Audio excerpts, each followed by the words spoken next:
Bom dia a todos. Vamos dar início à sessão de julgamento da 6ª Câmara Julgadora do TIT, do dia 18 de agosto de 2022. Alerto a todos que essa sessão está sendo gravada e a gravação ficará disponível no YouTube no canal do TIT.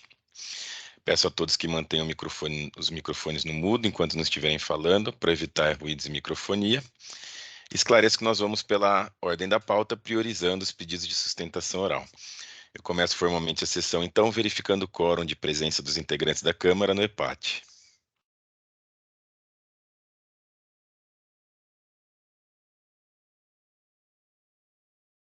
Então, todos confirmaram presença, estão presentes além de mim, Dr. João Marcelo, Dr. Ítalo, Dr. João Carlos Silag, além da doutora Aline, da representação fiscal. Eu, então, inicio formalmente a sessão. E o primeiro processo é o pedido de sustentação oral da doutora Fernanda, é o auto de infração 4079655 do contribuinte Level 3 Comunicações do Brasil Limitada. O pedido de sustentação oral foi formulado pela doutora Fernanda Abassolo Lamarco. Bom dia, doutora Fernanda. Presidente, bom dia. Esse processo é um recurso ordinário de relatoria do doutor João Carlos Silag, a quem eu passo a palavra para a leitura do relatório e depois a gente parte para a sustentação oral. Por favor, doutor Silag. Bom dia a todos. Esse processo ele retorna da Câmara Superior, que determinou a anulação da decisão proferida pela 2ª Câmara Julgadora apenas quanto ao item 2. Portanto, esse é o objeto do presente julgamento, o item 2 do auto de infração. Essa acusação trata da falta de pagamento do ICMS, a alíquota de 25%, por emissão das notas fiscais de serviço eletrônico perante sujeição ativa do município de Cotia, com denominação de serviços de conexão à internet, sem oferecê-las à tributação do ICMS, destacando equivocadamente o ISS. O serviço discriminado, na verdade, corresponde à disponibilidade dos meios físicos pelas empresas de comunicação e telecomunicação, através de suas plataformas e serviços, de um canal de alta velocidade, banda larga, para acesso às vias centrais da internet. Esse serviço é entendido como serviço de comunicação e foi incorretamente tributado pelo ISS. Essa é a acusação.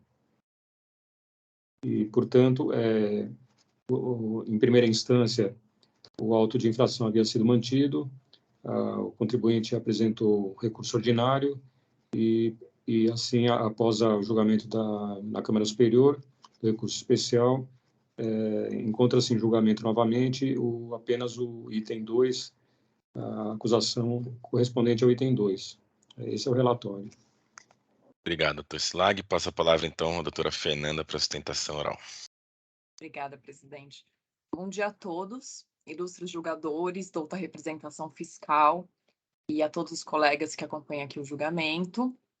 Eu vou começar minha sustentação oral com breves comentários sobre o caso e depois eu passo a análise da confusão realizada no processo pela Fazenda, que induziu ao entendimento equivocado pela Câmara Superior, né? Motivo pelo qual o processo agora, como muito bem relatado pelo nosso relator aqui da Câmara Ordinária, por esse motivo que o processo volta, né, agora para esclarecimentos da natureza dos serviços prestados pelo contribuinte.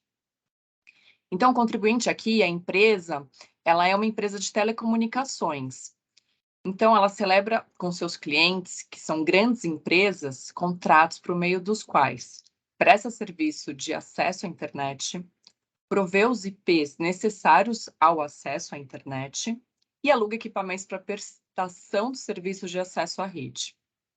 Então, em relação ao primeiro, que é a prestação de serviços de acesso à internet, a empresa paga e muito ICMS sobre os serviços de comunicação, que é a banda larga, propriamente ditos. E sobre os dois últimos, não há o recolhimento do ICMS, porque eles são estranhos à hipótese de incidência do tributo. Então, a autuação aqui contempla o lançamento sobre esses dois serviços, além da glosa de créditos. Mas como o processo agora retorna só para análise da natureza do item 2, que é a conexão à internet, eu vou aqui limitar minha sustentação oral para esse item da autuação. Bom, esses serviços de conexão se referem à concessão de IP. É utilizada essa nomenclatura de conexão à internet em virtude de regulamentação própria da Anatel. E a autoridade administrativa que trata isso como se fosse uma coisa só, sem conseguir distinguir todos os serviços prestados pela empresa, sem conseguir fazer essa diferenciação. Apesar de hoje ser possível acessar a banda larga sem a concessão desse IP, os clientes da empresa, do contribuinte, todas pessoas jurídicas, eles necessitam de IP exclusivos. Eles pedem para o contribuinte esses IPs exclusivos para realizar suas atividades. Então, os contratos, né, entre o contribuinte e essas pessoas jurídicas, eles definem muito bem cada uma dessas atividades. Então, por isso não tem como elas serem confundidas. Por exemplo, a ordem de serviço, ela especifica os IPs e, portanto, as notas, elas representam essa diferenciação entre a conexão, né, do IP e o acesso à internet, como coisas distintas. A gente pode até, como um exemplo, pegar uma nota que está no processo e ver os valores cobrados, né, que dá para ver a diferença do valor do serviço da internet, em que é pago o ICMS, e o valor referente a esse serviço de conexão, né, de concessão do IP. Então, assim, a concessão do número de IP aos clientes, ele equivale, sim, ao serviço de provedor de acesso à internet, denominado conexão à internet, como foi muito bem pontuado na decisão preferida pela segunda Câmara Ordinária, né, antes, no julgamento do recurso ordinário. Sendo que tal serviço ele não configura atividade de comunicação, mas mero serviço de valor adicionado, como muito bem foi pontuado pela decisão na Câmara Ordinária. Então, isso está fora da incidência do ICMS, conforme a súmula 334 do STJ. Então, essas são as minhas considerações em relação ao item 2. E, como último ponto aqui da minha sustentação, conforme a petição que a gente protocolou agora no dia 16 de agosto, nos autos, o contribuinte aqui pleiteia pela aplicação da taxa Selic pelos juros, né, aos juros em face da superveniência da súmula 10 revisada aqui por esse tribunal. Então, essas foram as minhas considerações. Eu agradeço a atenção de todos e me coloco à disposição para eventuais esclarecimentos ou dúvidas sobre o processo. Obrigada. Obrigado, doutora Fernanda. Retorno a palavra, então, ao relator. Obrigado. Eu cumprimento a patrona pela objetividade da sua sustentação e vou ler os trechos principais do meu voto.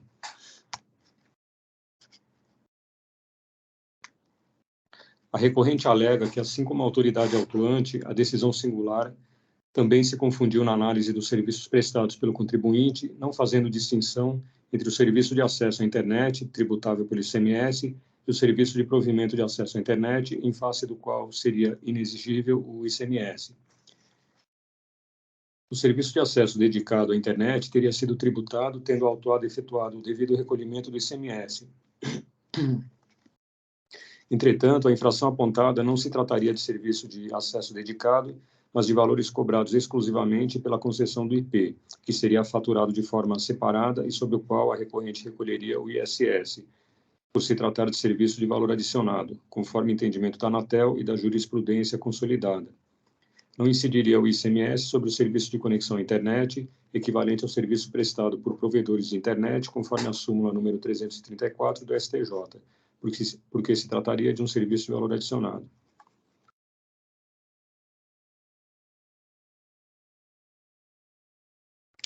Entretanto, sobre o serviço de conexão à internet, que equivale ao serviço prestado por provedores de internet, não incide o ICMS, conforme a súmula 334.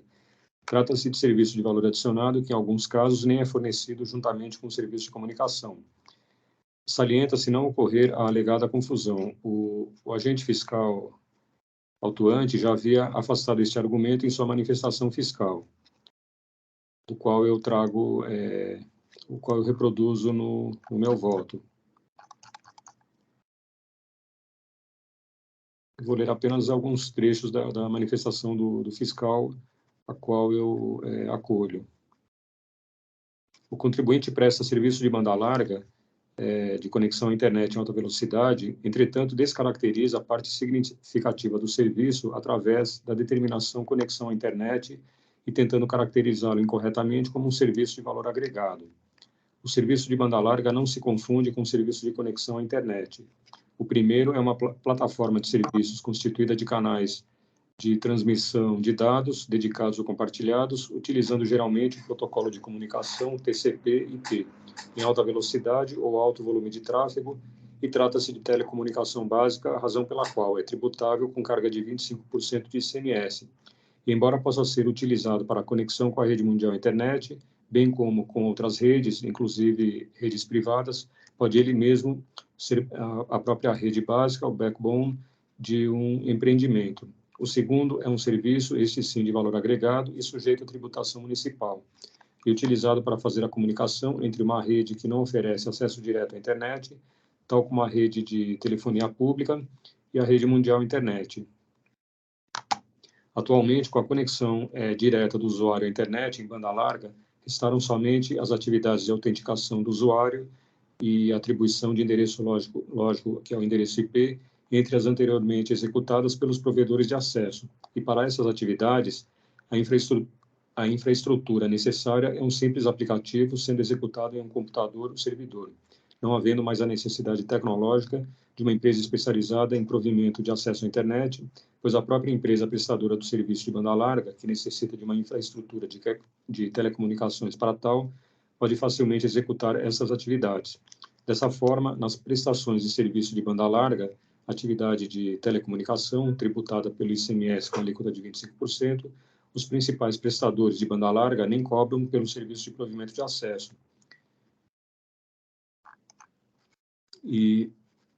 A manifestação conclui dizendo que, então, a atribuição de um rol de IPs a seus usuários não representa o serviço de valor adicionado que o contribuinte quer dar a entender que seja.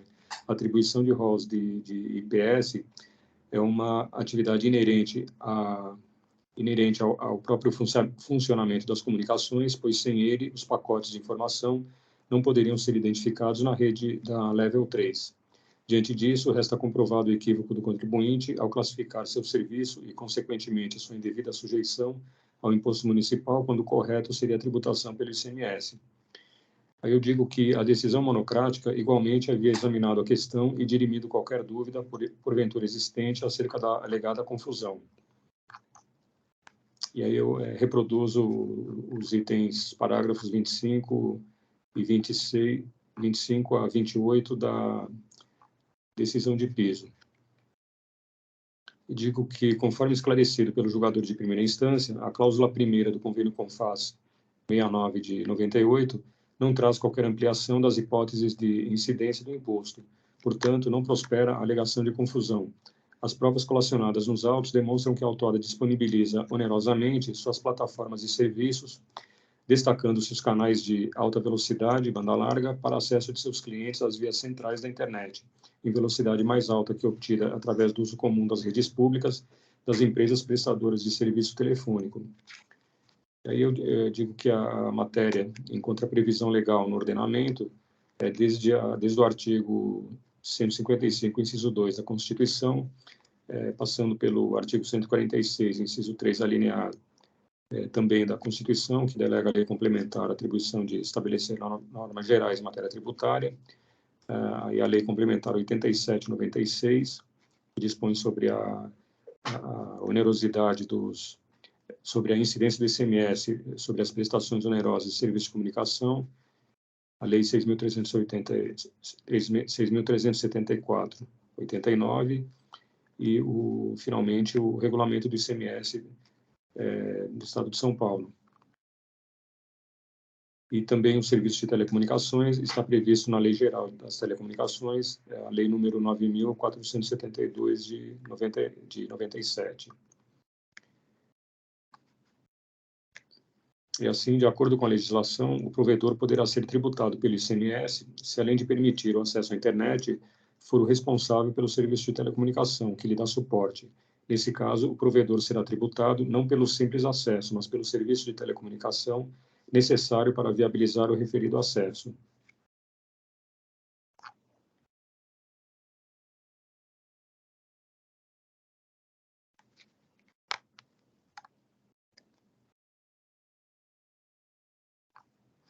Eu digo também que não se aplica ao presente caso o disposto na súmula 334 do STJ, diversamente do que alega a recorrente.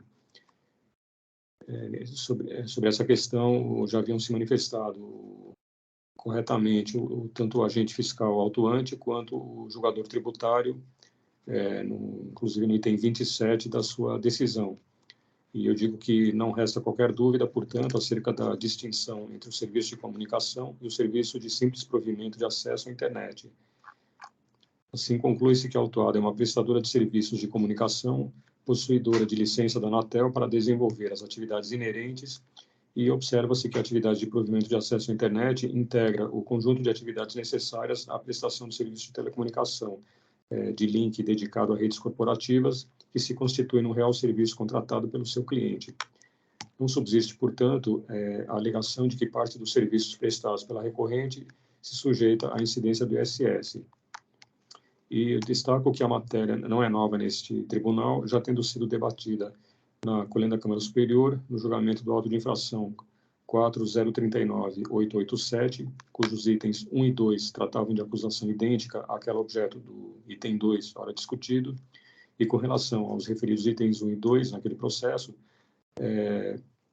pertinentes ao recurso especial do contribuinte, interposto em face da decisão proferida pela Câmara Julgadora, que manteve as exigências pertinentes a esses itens, o recurso especial deixou de ser conhecido, conforme decisão conduzida pelo voto proferido pelo ilustre juiz Dr. Valério Pimenta de Moraes. Ou seja, aquele auto de infração foi mantido, referente a esses itens. Vou acrescentar no meu voto, observo que após o agendamento do processo para julgamento, a recorrente atravessou a petição de folhas 1119 e 1120, em que pede a aplicação da súmula número 10, revisada desse egrégio tribunal, para limitar os juros de mora aplicados à taxa Selic. E as folhas 1122 e 23, a operosa representação fiscal apresentou a sua petição, em que requer também a aplicação da súmula número 10 revisada. Assim, considerando que esta matéria já se encontra pacificada nesse tribunal, provejo o recurso nesta parte para aplicar a súmula número 10 revisada, reduzindo os juros aplicados à taxa Selic. Diante de todo exposto, adstrito aos limites estabelecidos pelo respeitável acórdão prolatado pela Câmara Superior, para julgar tão somente o mérito relativo ao item 2 do auto, conheço do apelo do contribuinte, concedendo-lhe parcial provimento, apenas para aplicar a súmula número 10, revisada desse tribunal, reduzindo os juros aplicados à taxa Selic. Como voto. Obrigado, doutor Slag, pela leitura do voto. Só uma questão também, tem uma petição também da representação fiscal, pedindo para aplicar a Selic, né? Talvez seja interessante mencionar no voto. Desculpe, presidente, mas eu mencionei. Eu vi só. Porque desculpa, eu só vi mencionando do contribuinte, porque tem do contribuinte também. Eu mencionei num parágrafo do contribuinte e em seguida o da representação fiscal. Tá. Obrigado, desculpa então, doutor. Imagina. Doutor João Carlos, senhor presidente. Por favor, doutor João Marcelo.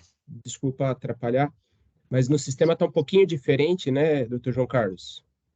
Com relação ao voto? Os juros, não é isso? Isso, perfeito. É porque essa petição veio depois de eu ter mandado o voto. Então, justamente eu vou substituir o voto agora. Obrigado. Perfeito, obrigado. Perfeito. Bom, então, realizada a leitura do voto, eu abro a palavra a todos os integrantes da Câmara para debates. Presidente, com licença, posso fazer só uma pequena observação em relação a um julgado que foi citado no voto do relator? Sim, questão de fato, por favor, doutora Fernanda, pode falar. Sim.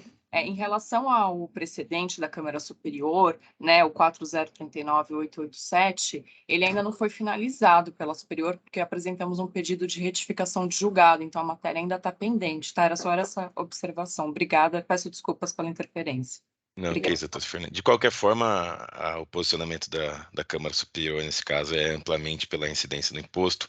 Eu tenho um voto dissonante. Eu não sei como o doutor João Marcelo, que entrou agora na Câmara, vota, mas eu era a única pessoa que votava aqui pela não incidência do ICMS, no caso do SVA, né, do Serviço de Valor Adicionado.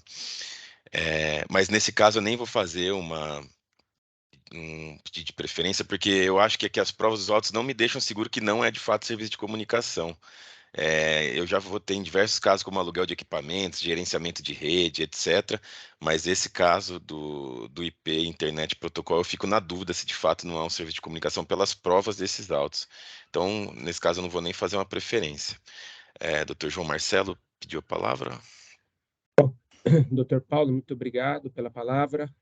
Quero primeiramente cumprimentar, né, o doutor João Carlos pelo voto. Ele esmiuçou muito bem a questão, né? Cumprimentar também a doutora Fernanda, tá certo? Muito combativa nos seus argumentos. Mas, nesse caso, eu vou acompanhar, né, o doutor João Carlos, apesar, né, como disse o doutor Paulo, por uma questão de prova, né? Então, assim, para mim, ficou claro que é a prestação de serviço de telecomunicações, né? Então, é isso, senhor presidente, que eu tinha para falar. Obrigado, doutor João Marcelo. Mais alguma manifestação? Então, não havendo mais manifestações, eu vou encerrar os debates. Doutor Silag já lançou o voto com as alterações? Já está registrado, senhor presidente. Perfeito. Então, eu encerro os debates e verifico o quórum de votação.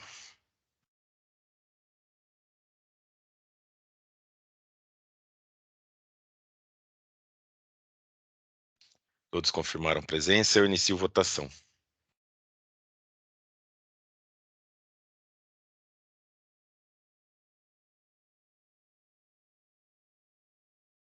Todos votaram, encerro a votação. Então, doutora Fernanda, o voto do doutor Silag foi acompanhado à unanimidade para manter a cobrança do item 2, afastando os juros acima da taxa Selic. Então, deu parcialmente provido o resultado final do julgamento. Obrigada. Obrigada a Obrigado. todos. Ótimo trabalho, um bom dia. Muito obrigado, bom dia. Então, assim, nós encerramos o julgamento do caso Level 3 Comunicações do Brasil Limitada. Vamos para o próximo processo da pauta.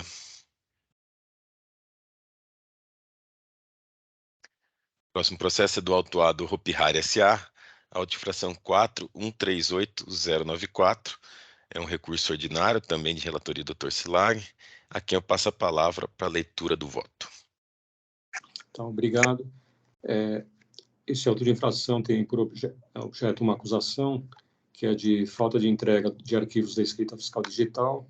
Aliás, desculpa, tem mais de uma, são várias acusações, mas trata-se de falta da entrega de arquivos da escrita fiscal digital e deixar de registrar operações nos livros registros de entradas, registro de saídas e registro de apuração do ICMS.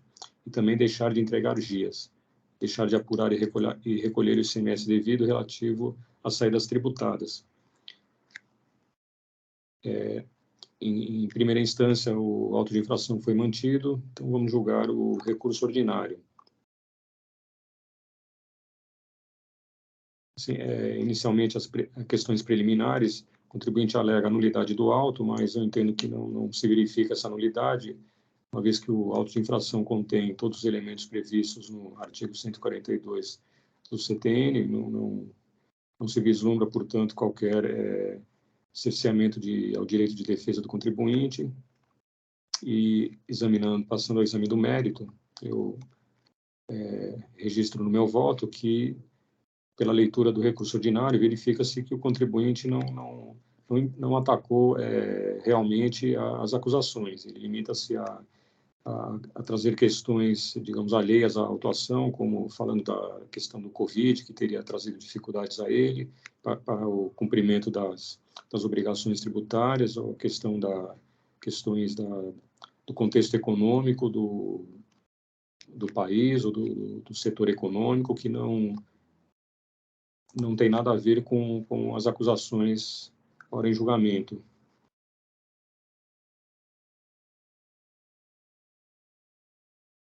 Argumenta também que não tem capacidade de arcar com os valores dos tributos exigidos no auto de infração, considerando seu patrimônio.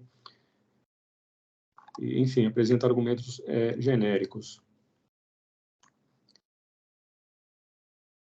E alega ainda que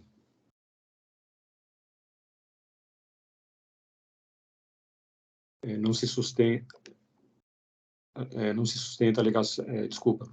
Então, diante dessas alegações, eu digo que, quer dizer, pelo exame do conjunto probatório, verifico que as acusações encontram-se todas adequadamente comprovadas pelo conjunto, pelas provas, pelo acervo fático probatório e devidamente caracterizadas.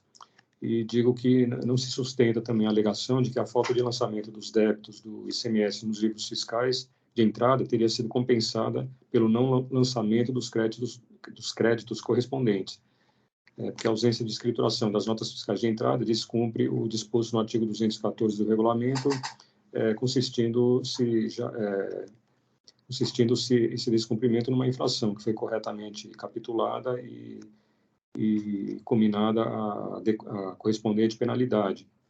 E também não há que se falar em compensação da ausência da escrituração das entradas com a ausência da escrituração das saídas, uma vez que se verifica no demonstrativo número 1, as folhas 15, que os valores correspondentes às saídas são de aproximadamente 78 milhões de reais, enquanto que as entradas estão no valor correspondente a 51 milhões de reais.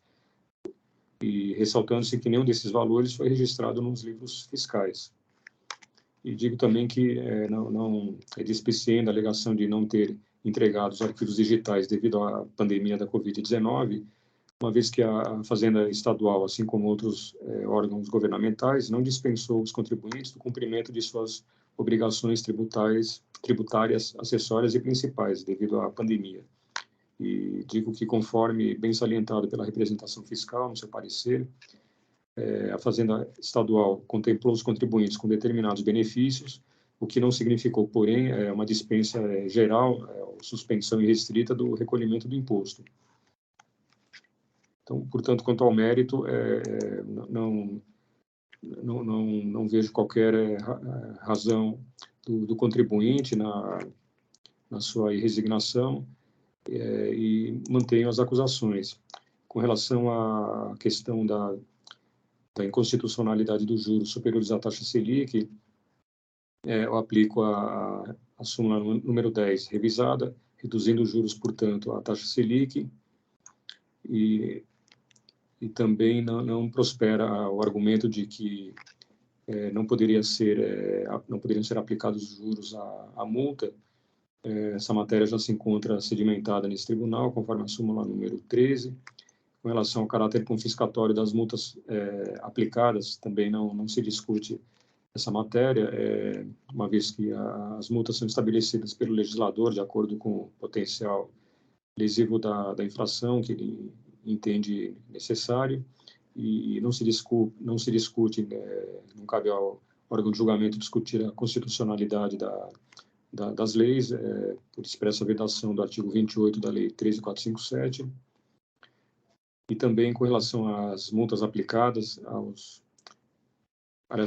com relação ao pedido de redução das multas, com base no artigo 527-A do regulamento, eu digo que, com relação à penalidade correspondente à acusação do item 7,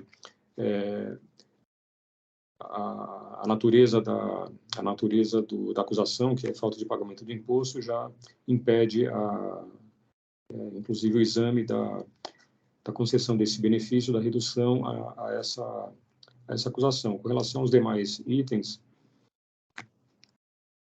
eu digo que é necessário também verificar os demais requisitos do artigo 527-A do regulamento, entre os quais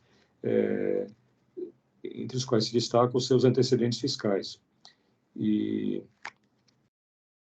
digo que a autuada deixou de apresentar essas informações documentais relativas aos seus antecedentes fiscais, cujo exame seria necessário para se verificar a conveniência de se conceder a redução da penalidade, e é de responsabilidade do contribuinte apresentar essa documentação, e ele não cumpriu com essa sua obrigação, que era do seu interesse. Portanto, não vejo como conceder o benefício da redução das penalidades.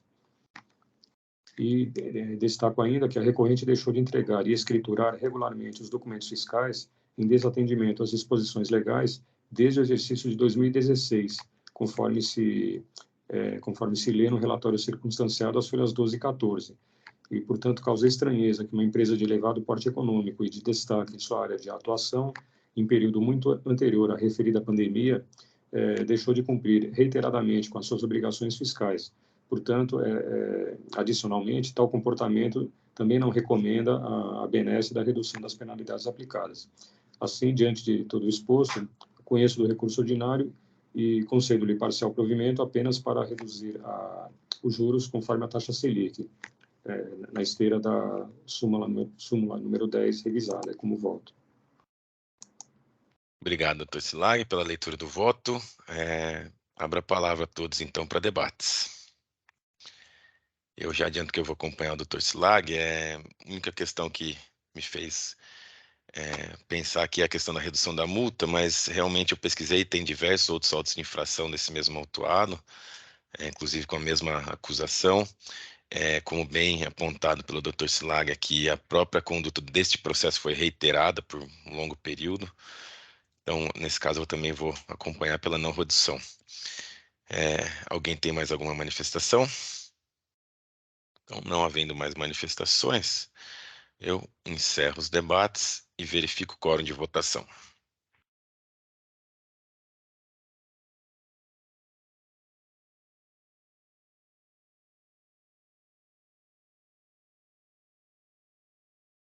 Todos confirmaram presença. Inicio votação.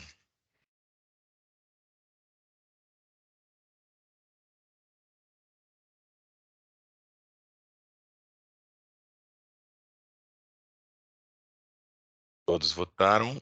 Eu encerro a votação. Então, o voto do Dr. Silag foi acompanhado da unanimidade, no sentido de conhecer o recurso ordinário e dar parcial provimento apenas para a questão de limitar os juros da taxa Selic. Assim, nós encerramos o julgamento do caso Hopi Hari S.A.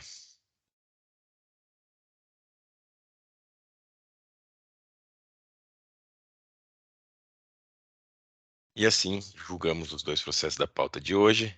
Eu vou encerrar a sessão de julgamento para que seja gerada a ata.